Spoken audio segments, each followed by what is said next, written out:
ऐसा नहीं है कि इसको हम कर नहीं सकते, बिल्कुल आसानी से हो सकता है। सिलेबस का मैंने बता दिया हाई स्कूल लेवल का ही होता है। यानी बच्चों को इसमें जाना चाहिए, इस फील्ड में, और बच्चे मौके तो मुझे नहीं, मैंने सुना नहीं है क्योंकि एसएससी सीजीएल का, मैं अब आपने इस बात को कह ही दिया कि सुना नहीं है।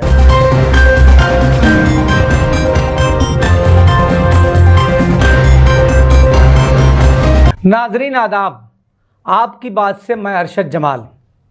जैसा कि आप जानते हैं कि हम लोग मंजिल के नाम से एक एपिसोड शुरू किए हैं और इसमें जो लोग भी ज़मीन से उठकर कामयाबी की मंजिलों तक पहुंचते हैं, जो अपनी मेहनत से, अपनी कोशिशों से, अपनी लगन से कुछ बनते हैं या किसी मंजिल तक पहुंचते हैं, उनका हम इंटरव्यू करते हैं और उनसे जानते हैं कि आपके इस सफ़र में कितनी दुश्वारियां आईं, और उनसे ये मशवरा करना चाहते हैं कि वो बताएं कि दूसरे उनके नक्शे कदम पर चलकर कैसे कामयाबी की मंजिलों तक पहुंचा जा सकता है। आज स्टूडियो में हमारे साथ जो मेहमान हैं उनका नाम है अशर नोमानी। अशर नोमानी जो है असद नोमानी साहब के बेटे हैं, यानी साबिक एमपी राज्यसभा मौलाना हबीबुर रहमान नोमानी साहब के आप पोते हैं। अशर नोमानी साहब, आपकी बात में बहुत स्वागत है। बहुत शुक्रिया। आपकी नर्सरी से हाई स्कूल तक की जो तालीम हुई है वो स्कॉलर पब्लिक स्कूल में हुई है, और आपने एएमयू से 10+2 के बाद बीटेक तक की पढ़ाई हासिल की है, और आपने एमटेक किया है अल फलाह यूनिवर्सिटी दिल्ली से। आप उसके बाद से आप डीएमआरसी में 2018 में दिल्ली में मेट्रो का जो प्रोग्राम चलता है प्रोजेक्ट, उसमें आप असिस्टेंट मैनेजर की पोस्ट पे आप काफ़ी दिनों तक काम करते रहे। इसी बीच में आपने एसएससी सीजीएल 2017 में आपने क्वालिफाई किया। तो सबसे पहले और दिसंबर 2020 को गोवा में आपकी नियुक्ति हुई है कस्टम इंस्पेक्टर की ड्यूटी पर। तो बहुत बधाई है कि आपको बहुत अच्छी जगह केंद्र सरकार की एक नौकरी में आपको नियुक्ति मिली है, इसके लिए बेहद मुबारकबादी है। लेकिन सबसे पहले मैं आपसे ये जानना चाहता हूँ कि एसएससी सीजीएल, ये तो कहने में ही मुश्किल है, तो इसकी पढ़ाई कितनी मुश्किल है और इसके लिए क्या क्या करना चाहिए, थोड़ा सा बताइए कि ताकि यहाँ जो बच्चे जानना चाहते हैं वो जान सकें ठीक से। पहले तो मैं बहुत शुक्रिया अदा करना चाहूँगा आपका। एसएससी सीजीएल की अगर हम बात करें तो एसएससी सीजीएल का फुल फॉर्म है स्टाफ सिलेक्शन कमीशन, गवर्नमेंट की एक बॉडी है जी। और सीजीएल हो गया कंबाइंड ग्रेजुएट लेवल एग्जामिनेशन। अच्छा, दोनों में के बीच में कॉमा है? कॉमा कह लीजिए, कमीशन का एक पार्ट है। ये सीजीएल हो गया, जो कमीशन है स्टाफ सिलेक्शन कमीशन, ये सीजीएल कंडक्ट कराता है, ग्रेजुएट लेवल ग्रेजुएशन होना चाहिए। सीएचएसएल भी कराता है, combined higher secondary level. Intermediate करके भी बच्चे जो एलडीसी यूडीसी के एग्ज़ाम होते हैं वो एक अलग एग्ज़ाम है, और सीजीएल जो है उसमें ग्रेजुएशन मांगता है। लेकिन ग्रेजुएशन किसी भी फील्ड का आदमी हो, उसका कोई क्राइटेरिया नहीं, सिर्फ आप ग्रेजुएट हैं तो आप इसकी तैयारी कर सकते हैं, और सारे ग्रेजुएट के लिए कॉमन है, इसीलिए इसका नाम है कॉमन ग्रेजुएट लेवल एग्जाम। तो और क्या प्रक्रिया है इसकी? इसकी प्रक्रिया क्या है कि एग्जामिनेशन की हम एक ग्रेजुएट होना चाहिए आपको, ग्रेजुएट किसी भी सब्जेक्ट में, और एज है का क्राइटेरिया। हाँ ठीक है, वो भी क्राइटेरिया बदलता है, कभी 30 कभी 32 होता रहता है। दो चीज़ें हैं इसमें जिसमें हम बात करेंगे, एक तो एग्ज़ाम का पैटर्न क्या है, और दूसरा इसके ज़रिए मिलने वाली जो जॉब्स हैं। एग्ज़ाम का पैटर्न ये हो गया कि नॉर्मली ये 3 लेवल में एग्ज़ाम लेते हैं। पहला प्रीलिमिनरी एग्ज़ाम होता है, अच्छा, उसमें मैथ्स, इंग्लिश, रीजनिंग और जीके, चारों के 50-50 नंबर के 200 मार्क्स का सिर्फ 1 घंटे का पेपर होता है, ऑब्जेक्टिव होता है।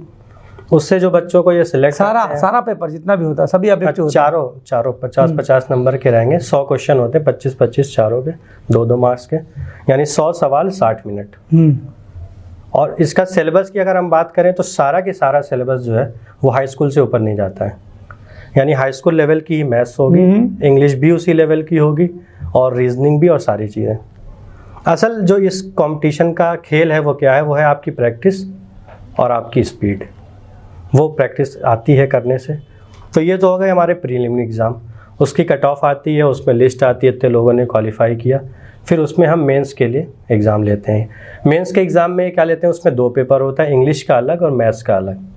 वो दोनों अलग 200 नंबर के होते हैं, और फिर उसको जो क्वालिफाई करते हैं, फिर एक एग्ज़ाम होता है जो इंटरव्यू हटा के इन्होंने लिया है, डिस्क्रिप्टिव जिसको हम बोलते हैं, उसमें 100 मार्क्स का ये एस्से लेते हैं। पहले इसमें इंटरव्यू हुआ करता था, लेकिन अब उसको हटा दिया गया है, और उसकी जगह 100 मार्क्स का कोई टॉपिक दे दिया, उस पर 250 वर्ड का आपको ऐसे लिखना हो। तो ये 3 पैटर्न के बाद फिर फाइनल सिलेक्शन होता है। उसमें आपको डॉक्यूमेंट वेरिफिकेशन और आपकी क्या क्या चॉइस है पोस्ट की वो आप दे देते हैं। फिर आपकी चॉइस और आपके मार्क्स के हिसाब से फाइनल रिजल्ट आता है कि आपको ये डिपार्टमेंट मिला है। यानी एक तरह से ये कहा जाए कि ये एग्ज़ाम भी सिविल सर्विसेज के बाद 1-2 एग्ज़ाम जो है उसी के टक्कर का एग्ज़ाम है क्या? आप ये कह सकते हैं कि सिविल सर्विसेज के ज़रिए जो पोस्ट मिलती हैं उसके जस्ट नीचे की जो भी पोस्ट हैं वो सारी इसी के थ्रू होती हैं। तो इससे अगर कोई बच्चा तैयारी करना चाहता हो इस एग्ज़ाम की तो उसे किस तरह से तैयारी करनी चाहिए? एग्ज़ाम की तैयारी के लिए सबसे पहले तो बहुत ही एक बेसिक सा कंसेप्शन किसी भी कॉम्पिटिटिव एग्ज़ाम का, सिर्फ सीजीएल का नहीं, वो ये है कि आपको बहुत ज़्यादा सब्जेक्ट का मास्टर होने की ज़रूरत नहीं है। कि जैसे मैंने बताया कि इसमें मैथ्स या इंग्लिश आती है तो मैथ्स बहुत आती हो या इंग्लिश बहुत अच्छी हो तभी निकालेगा नहीं। जिसको इंग्लिश नहीं पढ़ा या हिंदी मीडियम बैकग्राउंड से भी है उसके लिए भी इंग्लिश इसकी समझना और सीखना आसान है। और जो एग्ज़ाम का सिलेबस है उसमें आपको महारत हासिल करनी है। दोनों चीज़ें बहुत फ़र्क हो जाते हैं। कुछ बच्चों का होता है किसी वजह से उनका हाई स्कूल की पढ़ाई ऐसी रही कि थोड़ा सा कमज़ोर रह गया मैथ्स में, या हिंदी मीडियम की बैकग्राउंड की वजह से एक दिलो दिमाग में ये चीज़ बस गई कि इंग्लिश तो हमारे बस की है ही नहीं। लेकिन वो चीज़ निकालनी होगी। मेरे साथ भी लोगों ने तैयारी की, मेरे साथ जॉब कर रहे हैं ऐसे जिन्होंने तैयारी तक through out Hindi medium background से पढ़ाई की, लेकिन उसके बाद तैयारी की, इंग्लिश में भी बेहतरीन मार्क्स लाए, मैथ्स भी अच्छे करे, सारी चीज़ प्रैक्टिस से। तो ये कोई बहुत ऐसा नहीं है कि इसको हम कर नहीं सकते, बिल्कुल आसानी से हो सकता है। सिलेबस का मैंने बता दिया हाई स्कूल लेवल का ही होता है। यानी बच्चों को इसमें जाना चाहिए, इस फील्ड में। और बच्चे मौके तो मुझे नहीं, मैंने सुना नहीं है क्योंकि एसएससी सीजीएल का मैं, अब आपने इस बात को कह ही दिया कि सुना नहीं है आपने, तो मैं हाई स्कूल के बाद से मऊ से बाहर रहा। अलीगढ़ मुस्लिम यूनिवर्सिटी एक रेप्यूटेड इंस्टीट्यूट है, वहाँ से +2 और बीटेक किया। उसकी एक बड़ी वजह क्या है कि एक कंसेप्शन कह लीजिए या एक जो नॉर्मल धारणा चली आ रही है वो यही है कि अगर कॉम्पिटिटिव एग्ज़ाम करना है तो भाई लड़का यूपीएससी की तैयारी करेगा, नहीं तो फिर अपना कोई प्राइवेट जॉब कर लेगा, वरना कहीं का नहीं। हमने भी यही सुना था और यही जाना। घर से निकलने, मऊ छोड़ने के 6-7 साल तक यही जानते रहे, या तो हम बीटेक करके जॉब कर लें या यूपीएससी कर लें। एसएससी सीजीएल का नाम नहीं सुना था, या सुना भी था तो एक और इमेज ये दिमाग में बसी होती थी कि कॉमन ग्रेजुएट लेवल का एग्ज़ाम है, आर्ट्स कॉमर्स के बच्चे भी दे रहे हैं, तो हम इंजीनियरिंग करके इसमें क्यों जाएंगे। ये भी आना नेचुरल है। ये भी आना नेचुरल है कि हमने फिर इतना कुछ किया, मैथ्स लिया, इंजीनियरिंग कर रखी है, फिर हम उनका एग्ज़ाम क्यों दें। उसकी वजह क्या है कि हम उसमें जाते ही नहीं, लोग बताते ही नहीं। आपका क्या मशवरा है उस साइड में जाने के लिए बच्चों को? उस साइड में जाने के लिए मेरा मशवरा तो ये है कि अगर आप एक सिक्योर जॉब चाहते हैं, एक अच्छी गवर्नमेंट जॉब चाहते हैं, मैं किसी को ये मना नहीं करूँगा, आपका टारगेट तो यही होना चाहिए कि आप यूपीएससी निकालें। लेकिन अगर किसी भी वजह से, एक वजह ये भी होती है कि इंसान चाहता है कि पहले मैं एक जॉब सिक्योर कर लूँ फिर यूपीएससी की तरफ जाऊँ। जैसे अगर मैं खुद अपनी बात करूँ तो मेरी अब यूपीएससी की उम्र गई नहीं। सही बात है। मेरे पास अभी भी 4 से 5 अटेम्प्ट बचे हुए हैं। तो क्या अभी भी कोशिश जारी रखने का इरादा है, कर भी रहा हूँ, लेकिन पूरे तरीके से नहीं की, क्योंकि एक साथ सारे एग्ज़ाम में हाथ नहीं डाले। पहले एक एग्ज़ाम और एक जॉब सिक्योर कर ली। लेकिन जाने के लिए बहुत अच्छी फील्ड इसलिए है क्योंकि सिलेबस भी आसान है। अच्छा, आप डीएमआरसी में रहते हुए आपने तैयारी की इस कोर्स की, और अब फिर आप कह रहे हैं कि कस्टम इंस्पेक्टर की पोस्ट ज्वाइन करने के बाद फिर आप तैयारी करेंगे यूपीएससी की। तो किसी पोस्ट पर रहते हुए आगे की तैयारी करना कैसा लगता है? यह मुश्किल काम है या इसमें कोई दुश्वारी नहीं है? देखिए, दुश्वारी की तो बात यह है कि अगर तैयारी कोई भी कर रहा है इंसान जी, तो सबसे पहली चीज़ तो यही होती है कि अंदर से एक शौक़ और एक जुनून तो होना ही चाहिए। नहीं है तो आप कुछ नहीं करके भी नहीं कर पाते हैं। और फिर दूसरी चीज़ होती है कि किसी जॉब में या किसी पोस्ट पे होने के बाद आसान इसलिए हो जाती है क्योंकि कहीं ना कहीं आप ये चीज़ देख रहे होते हैं कि अभी मैं इस मुकाम पे हूँ तो मुझे क्या मिल रहा है सोशल स्टेटस के एतबार से और सारी चीज़ों में। तो एक वो खुद से आपको अपने अंदर से ही एक शौक़ होता है कि इससे भी ऊपर के लिए मैं कोशिश जारी रखूं। जाहिर है कि आसान तो नहीं होता है क्योंकि आपका एक ड्यूटी और भी होता है। उसके बाद बचे हुए घंटे में आपको अपना आराम, अपने सारी ज़रूरियात पूरी करके जी उसके तैयारी के लिए निकालना होता है।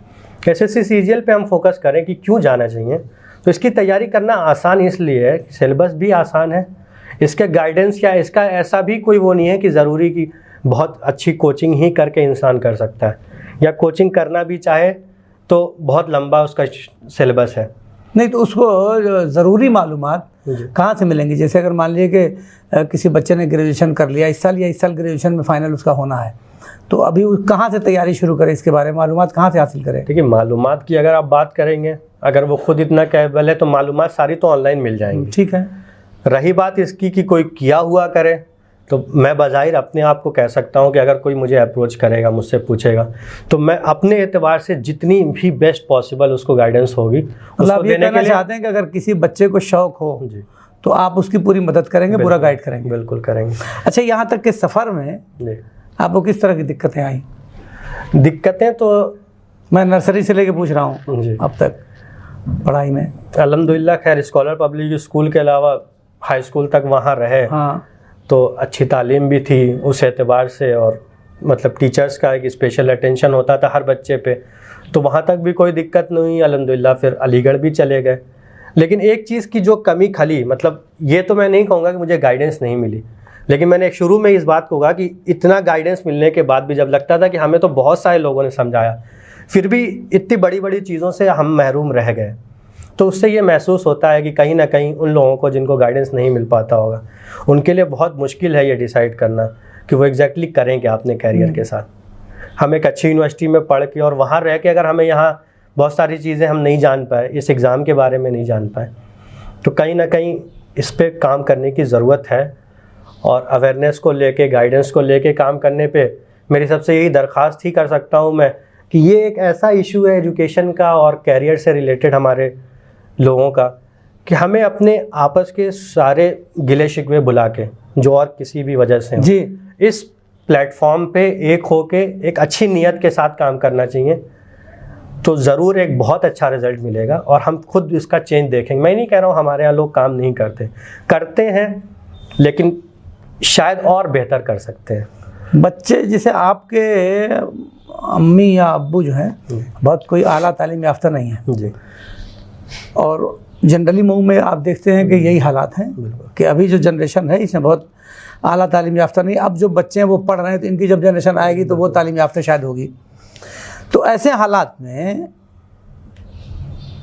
क्या तजुर्बा आपका रहा कि बच्चों को बहुत आला दर्जे की तालीम याफ्ता होने में, आला तालीम हासिल करने के लिए कितनी रुकावट है या नहीं है?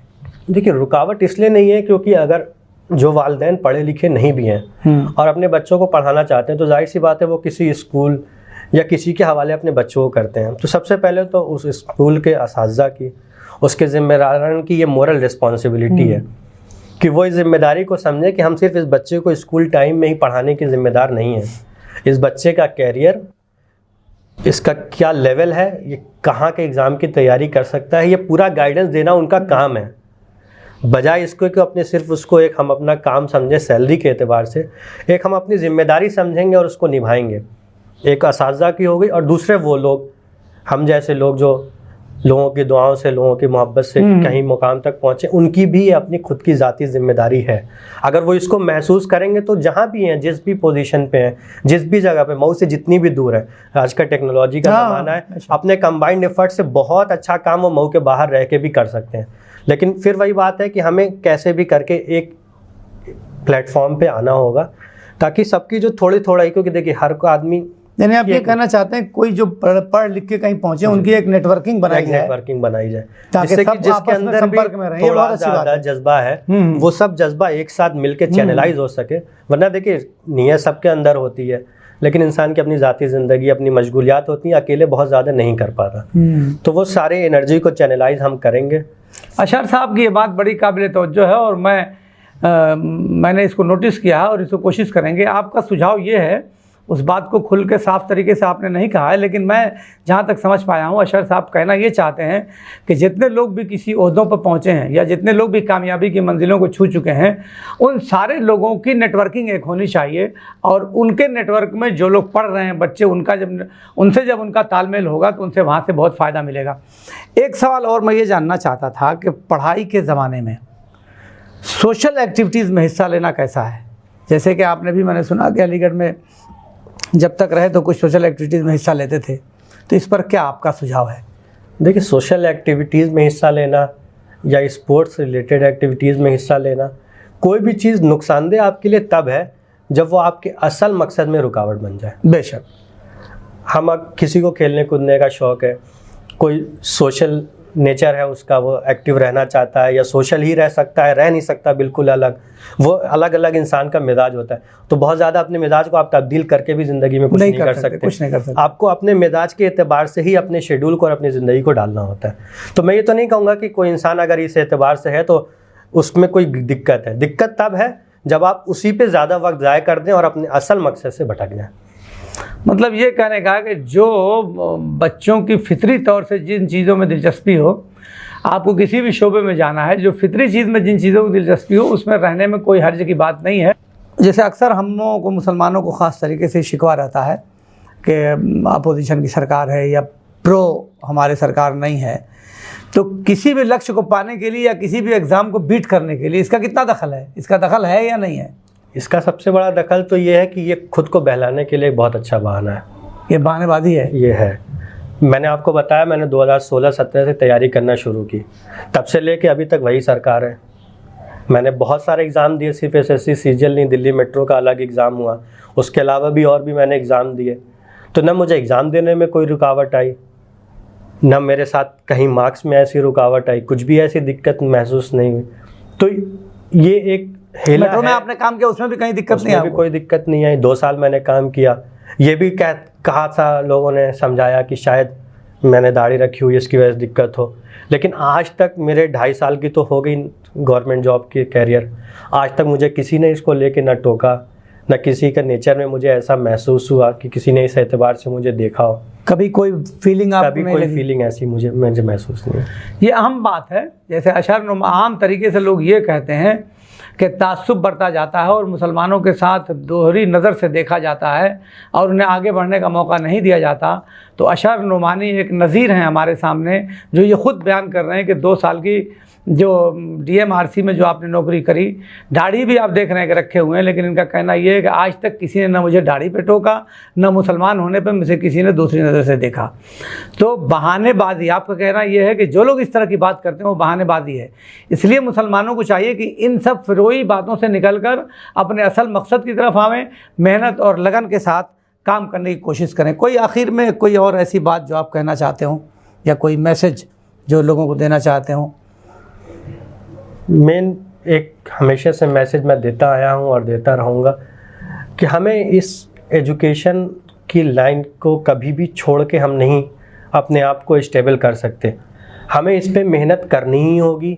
जो भी इंसान जिस फील्ड में भी है, जिस शोबे में भी है, जो खुद नहीं पढ़ सका, जितना हो सके वो अपने एतबार से कोशिश करे, ताकि बच्चे जो हैं, आने वाली जो जनरेशन है, वो इस फील्ड में आगे जाए और जाना चाहिए। बहुत ज़्यादा ज़रूरी है। मैं ये नहीं कह रहा कि लोग तिजारत न करें या बाकी सारी चीज़ें छोड़ दें, उसके साथ साथ एक अच्छी खासी तादाद हमारी अच्छे से पढ़े और कोशिश करे कि 2 पैसा कम कमाए, लेकिन प्राइवेट जॉब के बजाय गवर्नमेंट जॉब में और सिस्टम में अपने आप को ले जाए। बहुत शुक्रिया आपका यहाँ तक आने के लिए। तो आप सुन रहे थे अशर नुमानी को। बहुत सारी कम वक्त में ही बहुत सारी मुफीद बातें हुई और हमारा ये मंजिल का जो सिलसिला है ये आगे भी चलता रहेगा। आज आपने देखा होगा कि कॉमरेड इम्तियाज़ साहब का एक इंटरव्यू चला था, अभी अशर नुमानी साहब से इंटरव्यू लिया जा रहा है जो कल जारी होगा। अगर अशर नुमानी की बातों से अगर आप मुत्तफिक हो, अगर आपको तो हमारे YouTube चैनल आपकी बात को अगर आपने सब्सक्राइब न किया हो तो सब्सक्राइब करना मत भूलिएगा और घंटी का बटन दबाइएगा। अगर पेज या फेसबुक पे आप देख रहे हो तो शेयर करना और लाइक करना मत भूलिएगा। आपकी बात से मैं अरशद जमाल।